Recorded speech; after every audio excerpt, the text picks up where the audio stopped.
Amleto Monacelli grew up in Venezuela, the son of a bowling center owner. He left home when he was just 20 years old to try his hand on tour in a different country, and in many ways, a different world.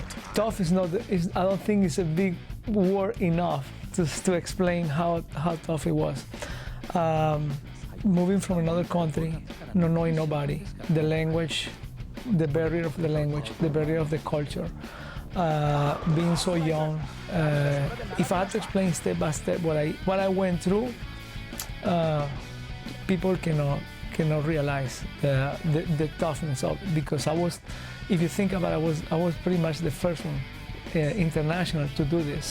In 1987, Amleto would finally break through. After more than a dozen TV shows and 5 years in a strange country, his first win came in Japan, of all places.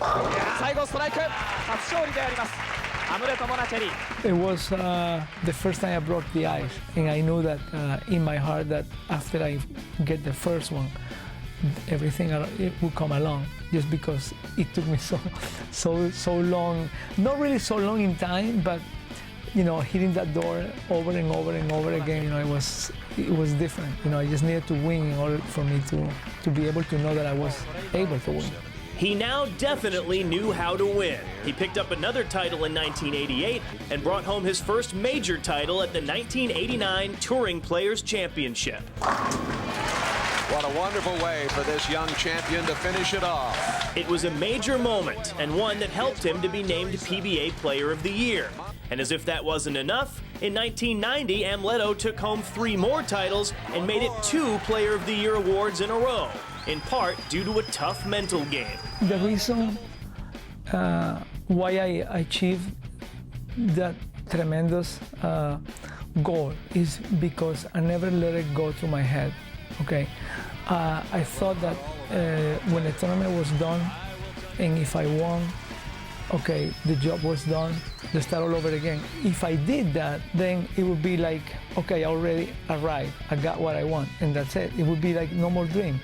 And I try to keep my dream on and on. When I wake up every morning, it's a new dream to achieve, and that's the way I look at it. His concentration is, mentally he's pretty strong. He doesn't, if you look at him, he doesn't show too much emotion, and he's even keel.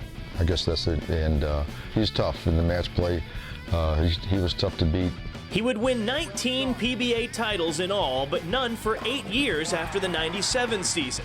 The game had changed, but Amleto realized that he could change with it at the 2005 Jackson Hewitt Open. Yeah! Amleto's done it! Those changes took me a while, I can see it physically, in my mind what I needed to do, but it was very hard to do it at the moment when I step on the approach. So, took me a long time, but I'm still here, competing with the young kids. And now Amleto Monacelli becomes the first foreign player on the men's side to enter the USBC Hall of Fame. His is a career that inspired a whole generation of stars to shine. The first and only international player to be in the Hall of Fame, and he really did kind of blaze a trail for international bowling. And when we look at international bowling now, the rest of the world is caught up now, and I think Amleto played a big part in that. The honor is great. Being myself the first international player to be inducted into the Hall of Fame on the PBA and the USBC is like it's history. How happy I am, I cannot explain it. It's like this is something that came along with all the sacrifices and all the hard work and all the patience and all the right people at the right time next to me and believing in me, and that's the reason why I'm here.